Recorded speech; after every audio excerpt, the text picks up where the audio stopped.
Hello friends, welcome to என் அம்மாவா Bommi kitchen channel. இன்றைக்கி நான் ரொம்ப சிம்பிள் ஈஸியான டேஸ்டி ரெசிபி ஷேர் பண்ண போகிறேன்.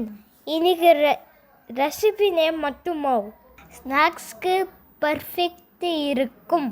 ஊற வச்சு இட்லி ரைஸ் மிக்சியில் போட்டு நன்றாக அரைக்கவும். ஃபஸ்ட்டு ஒரு பேன் ஹீட் பண்ணுங்க. அப்புறம் ஆயில் ஆட் பண்ணுங்க. இப்போ உருள் தால் ஆட் பண்ணி கோல்டன் ப்ரௌன் ஆக வரைக்கும் ஃப்ரை பண்ணுங்க. நெக்ஸ்ட் சாப்டு ஆனியன் ஆட் பண்ணி ஃப்ரை பண்ணுங்க. அப்புறம் பேட்டர் ஆட் பண்ணி நல்லா மிக்ஸ் பண்ணுங்க. கொஞ்ச நேரம் கழிச்சு மற்ற யூஸ் பண்ணி பேட்டரை ஸ்மால் பீசஸாக பிரேக் பண்ணுங்க.